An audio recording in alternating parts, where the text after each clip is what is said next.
Hello everybody, welcome back to my YouTube channel. My name is Adrian and I am a student at Chamberlain University.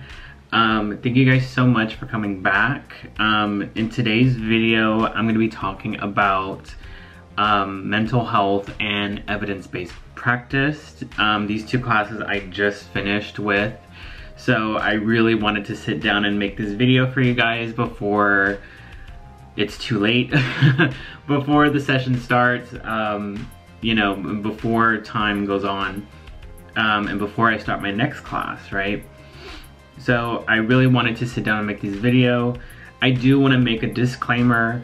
A lot of you guys have alerted me to a lot of like fake profiles on Facebook and Instagram. There are people out there using my pictures and making fake profiles of me and trying to sell things, and these profiles are so obviously fake. So if you see a fake profile, go ahead and report it. And thank you guys so much for alerting me, because I honestly have no idea that these profiles exist until somebody tells me. So so I really do appreciate that. And so I just want to make it clear, like, I don't sell anything, and I don't message people. Like, I keep to myself.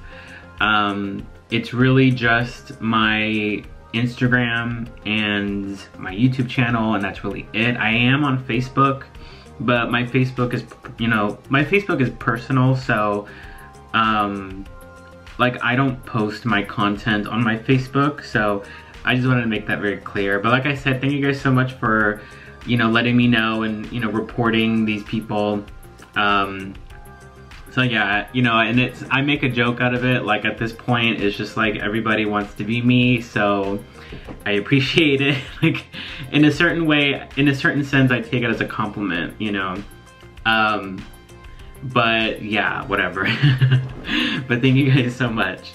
So yeah, so today I'm going to be talking about mental health. So to start off, mental health it's a very, very dense class. It's a very content heavy class.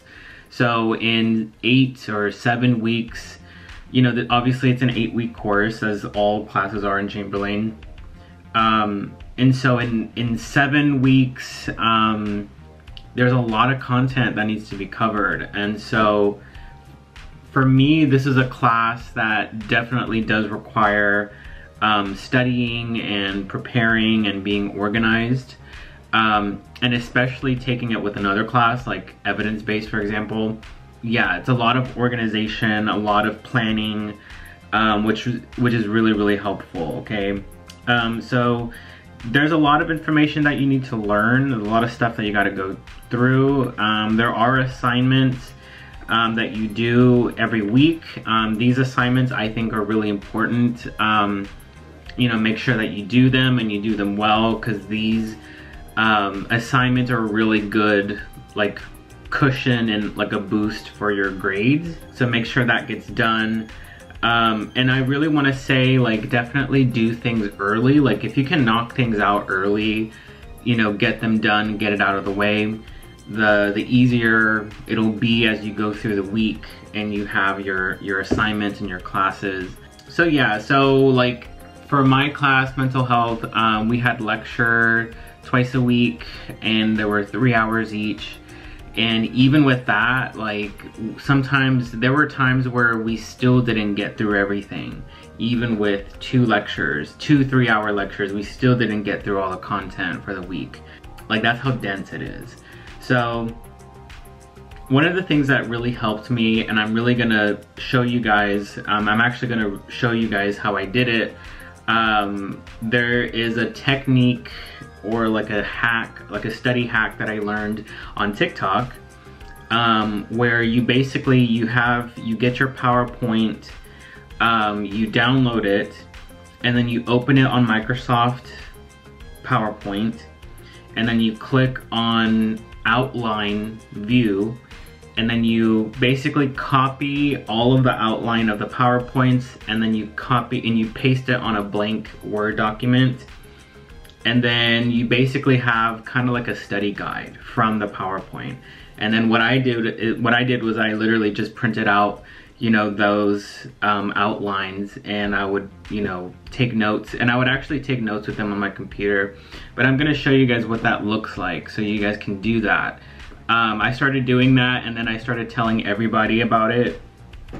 So I'm gonna go ahead and just like show y'all. Okay, so this is what I'm talking about. So I basically downloaded the PowerPoint. So this is an example of a PowerPoint. So I went ahead and I downloaded it and onto Microsoft Word, or Microsoft PowerPoint, I mean.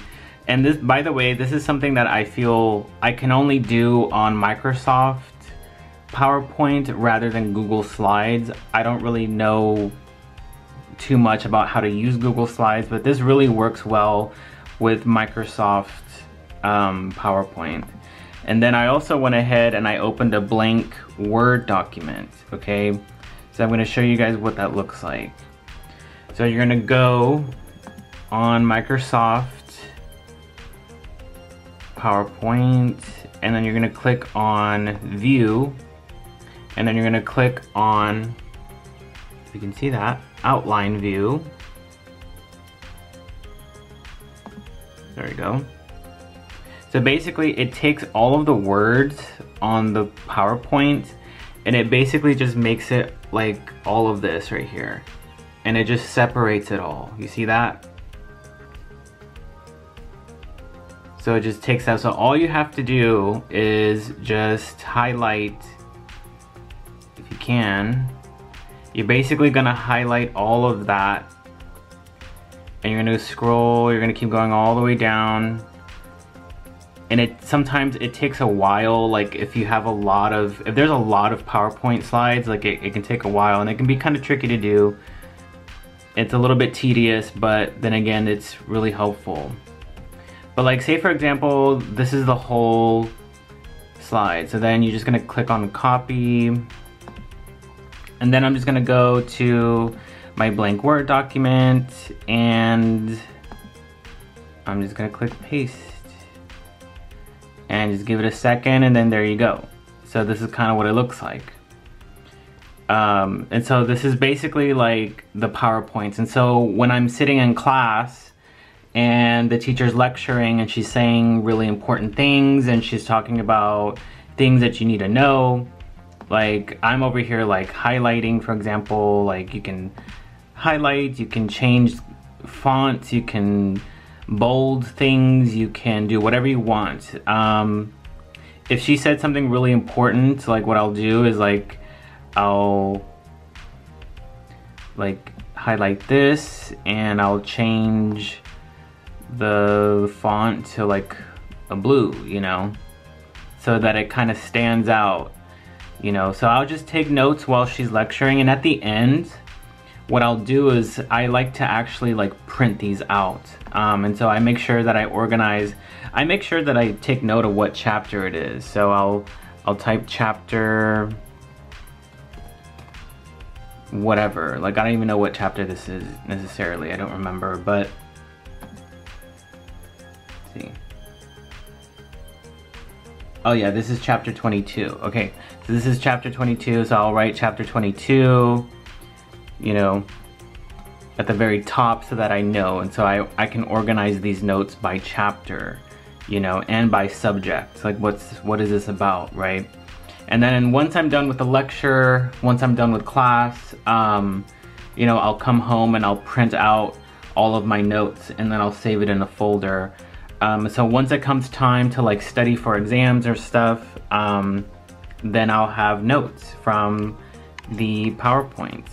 And so yeah, so like doing that was really, really helpful for me this session. Like actually like doing that format for like my notes and, you know, taking notes during lectures and stuff like that, I found it to be really, really helpful. And so like this is an example of like one of the notes that I printed out. Like I have a lot of things that are highlighted. There's a lot of things that I turned, like a lot of the font, things that are really important, I would turn blue. And then once it comes time to, you know, for exams and stuff, you know, I would sit through and study whatever I needed to study with all of these notes. So these are all the chapter notes, right? So this is a way for you to be able to like take your own notes and be able to learn and, you know, process the information for you, you know, as best as you can, and, you know, to help you.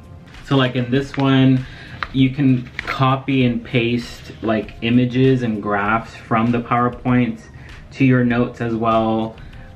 Here I have these little stars, like this is important information that I need to know. And so I would go back and study all of this. Okay. So yeah, so doing this was really helpful because, like I said, this is a very content heavy course. So there's a lot of things that you need to learn, a lot of things you need to know. And see, on this one, for example, I went back and I actually wrote stuff on here when I was studying. So, you know, I was able to really study and process the information, and just, you know, process all the information before exams or quizzes and stuff, which is really important. And so that's the other thing about this course. In this course, mental health, there are quizzes that you have to do. I think there's one every week, right? There should be one every week. Yeah, so there's like 5 quizzes. They're not too bad, but you know, you do want to make sure that you really study the material. And then you have 2 exams plus the CMS exam. So yeah, you have 2 exams plus the CMS. And so yeah, this studying method is really helpful for me. It was really helpful for me this session. And just staying on track and organized with all of the information that I had to learn. The other thing is the CMS. Another thing that I did this session that was a little bit different. I did do more practice questions, which I think really helped me a lot with exams and quizzes and the CMS. And so on ATI, you know, if you go into like the dynamic quizzes or you go into the quiz bank, I think for mental health, there's like 400 questions for mental health specifically. So what I went ahead and I did is I took like those 400 questions and I divided it by like 8 or 7. And so it's like about 60 or 70 questions. And so what I did was every week I would sit and I would do like 60 or 70 practice questions a week.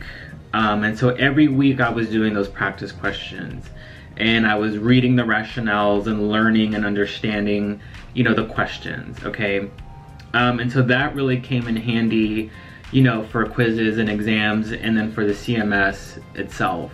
The CMS was not too bad, but then again, you know, I made sure by the time I did the CMS, I finished all of the questions on ATI, and then I studied the PowerPoint that they should give you for the CMS, and then there's also a review videos that are done by Chamberlain for the CMS as well, and I actually went and I watched those 2 videos before I took the CMS, and I actually found that those videos actually helped. So if you have access, you should be able to have access to those videos and, you know, the PowerPoint for the CMS. They should be provided to you for, you know, from the school. So, and if not, make sure you ask. So yeah, those 2 things are, those things are really helpful for the CMS. And they did make a difference for me this session. Another thing about mental health is you do have an RUA. It's just a paper that you have to write, which is not bad. I'm kind of glad that it was just a paper and not a group project, because, you know, we don't like, you know how much we don't like group projects, right? So it was just a paper, not bad. And then you have a lot of ATI assignments. You have your CMS practice exams, and then you do the binder assignment from that, so that should be easy points. So yeah, all throughout the session you have a lot of assignments. Like I said, they're kind of if you do them and do them well, those should be a really good cushion for your grade. And then studying for exams, studying for quizzes, make sure that you maximize your points for your quizzes as well. Like, don't just like knock them off as like not important, you know what I mean? The quizzes are, I think they're 20 points each, and they do make a difference. You know, you want to make sure that you do the best you can for those quizzes every week, and so you want to make sure that you study well and prepare for those quizzes, and take them seriously, of course, you know, because they do make a difference, okay? Other than that, I don't know what else to say for mental health. Like I said, I used that study hack this session. I'm definitely gonna use it moving on. It's definitely one of those things like I wish I would have known earlier, like it would have been so helpful. I'm definitely gonna use that study hack when I move into the next courses and until I'm done. And so definitely do that hack and try it out and see how it works, and you know, let me know how well it works for you guys. But other than that, I think that's it for mental health. I am gonna talk about clinical now. So for mental health clinical, we had a pretty good clinical experience for me. I got to go to a psychiatric hospital. I had one virtual clinical, and I think I had 5 clinicals in person. The thing about clinical for mental health is that you don't do any like hands-on care. So like you don't do any hands-on care. You don't do vitals or give out meds or anything like that. For mental health clinical, all you're doing is just sitting and talking to patients and communicating therapeutically with them, and you know, just practicing your therapeutic communication.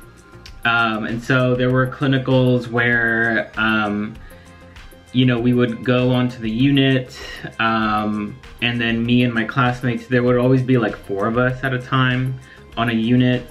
And so we would sit down at a table and we'll literally like color and do crossword puzzles, and we'll have patients that will come up to us and we'll invite them to sit down with us, and we'll speak to them and we'll ask them questions about, you know, why are they here, and you know, to talk about their diagnosis and just build rapport with them and ask them what they like, and you know, and communicate therapeutically with them. I actually enjoyed clinical for that reason. Like, it was pretty chill, you know. We did get to see and do, you know, some pretty cool things, and that's pretty much it. And then for clinical, you do have assignments for clinical that they make you do. For us, they made us do what they call like a pharm form, so like a pharmacology form. And so for clinical, like our clinical assignment, every week we had to do, we had to fill out these forms with medications. These are psychiatric medications, and so we would fill out these forms, and then we would submit it to our clinical instructor. And so that's what we had to do. We did have to do, so normally every clinical we have to do a head-to-toe assessment check off. And so this time, like, obviously we couldn't do it on a patient, so we just did it on each other. So before clinical, we went to clinical one day and we all met in a room, and me and my classmates, we got put into pairs of 2, and I performed my assessment on my classmates and they performed their assessment on me, and we just checked off everything, and we all did it all at the same time. And so that way we were able to check off our head-to-toe assessment. There was another assignment that we did for mental health. It's called a process recording. It's basically like you have to sit with a patient one-on-one and communicate with them. And then you have to go back and you have to fill out this process recording on what your conversation was about, what therapeutic technique did you use, and etc. So you really want to sit down and have a very thorough conversation with the patient. and then go back and fill that form out, and that's basically what you do. And then that's another thing that you submit to your instructor as well. And then finally, another thing we did was just reflection. So we had to write like a little paragraph, you know, reflection on our experience, you know, every clinical, what we thought and what we experienced and whatever, and that's pretty much it. So they do make you do assignments for clinicals, just because I think, you know, for clinicals, like, we're not doing hands-on stuff, so they just kind of make you do a little bit more assignments. So you do have to incorporate those clinical assignments into all of your other assignments and things that you have to do. And so yeah, it's just making sure that you organize all of that, and that's pretty much it. So that's pretty much it for mental health. I don't have anything else to say. I think that's pretty much it. I think I covered everything. If you have any questions for mental health, please let me know in the comments or message me on Instagram. So now on to evidence-based. So evidence-based practice is an online course. I think you can take it at any time. I think definitely like the best time to take evidence-based is with community health rather than mental health. So that's definitely something that I should have done. like if I could go back in time, I would definitely have taken community health with evidence-based rather than mental health, because taking it with mental health, it can be really stressful, and then you have a lot of assignments for both classes. So looking back, I definitely should have done that, but it's okay, because either way, like, it is what it is. So I did it, I got it done, you know, I'm finished. I successfully finished both classes, so like I said, it is what it is. I think the reason I took it with mental health was just because of my degree plan. That's what it was set to, so that's what I ended up doing. So I just went along with my degree plan and I took both. So, but if you can, go back and take it with community, take evidence-based with community, that's definitely a good idea to do that. But evidence-based itself, it's a lot of writing, it's a lot of papers that you have to do, and there's quite a few assignments each week, just general assignments. You have community cafes that you have to do, which is basically kind of like a discussion.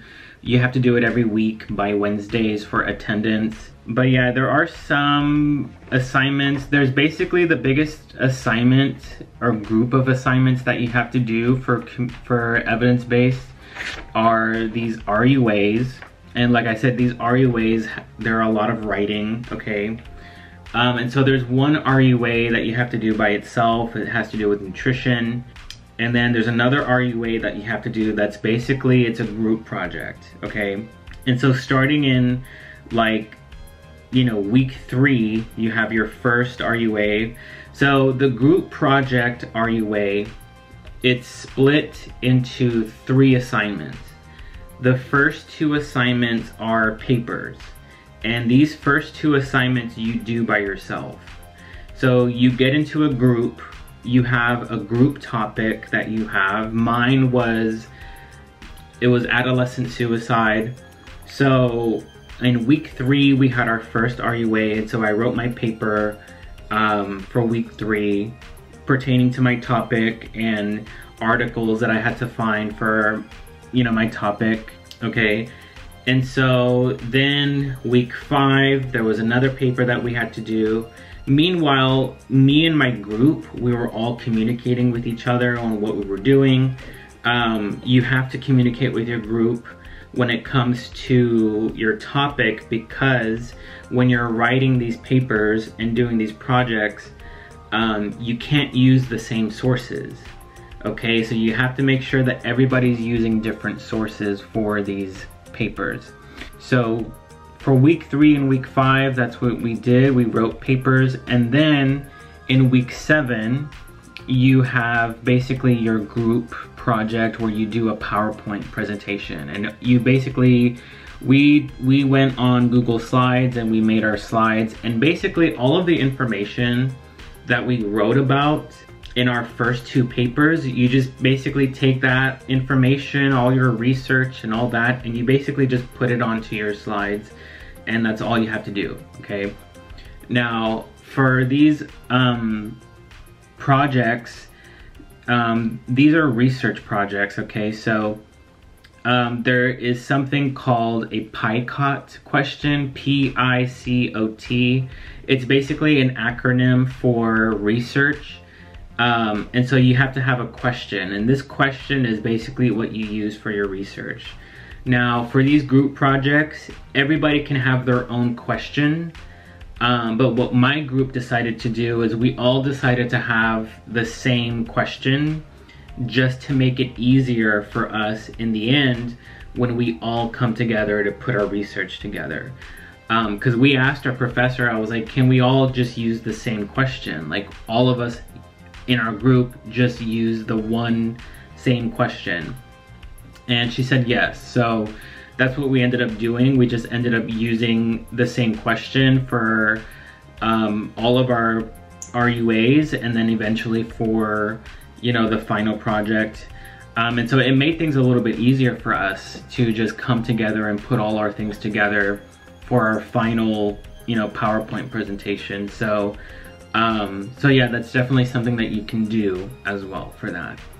Overall, for evidence-based, like, it's a pretty easy class, I will say. It's just these RUAs do require like time, and you know, you gotta do them. And then also for evidence-based in particular, I don't know what it was. I don't know if it was me. I don't know if I was dumb. I don't know what, but like, the guidelines for evidence-based, like for the RUAs, I found them to be very confusing. Like I'm looking at the guidelines for the RUAs, and I'm trying to figure out what I have to do, and I can't. Like, I don't even know what I'm supposed to do. So I had to ask a lot of questions on, like, you know, just to try to understand, like, what am I supposed to do, you know? For evidence-based, like, the professor, she would have like weekly Zoom meetings, like to go over content and you know, to discuss things, and that's where she would, you know, often talk about like the RUAs and the assignments and like how to do them, and they're recorded, so you can always go back and watch them on your own time. So I do recommend doing that, because for me, like, I would look at the guidelines for the RUAs, and I'm like, I don't even know what I'm supposed to do. Like, this is so, like, just so confusing. And so it's ridiculous. So yeah, you just make sure you try to understand what you need to do and ask questions. I asked a lot of questions for all of the RUAs, because I didn't know what was going on. So, but in the end, it's all good, because everything got figured out and I was able to do everything. There are quizzes for evidence-based, so you have to do them with ExamSoft or Exemplify. They review for quizzes. Quizzes have to be done by Wednesdays. So you gotta make sure that you study the material early enough for you to be able to, you know, take the quiz. And so every week they would post, the professor would post like a kind of like a concept list for the quizzes. And then what my professor did was she would post like a PowerPoint slides based on the information that's going to be on, you know, the exams. And so she would do that. And so I would just study those and then take, you know, the quizzes. And so the quizzes were okay. They weren't too bad. But you really want to make sure that you study and, you know, you use your book, your textbook, PowerPoint slides, if they have PowerPoint slides available. I don't know if all classes have PowerPoints for the quizzes, but ours did. So that's really helpful.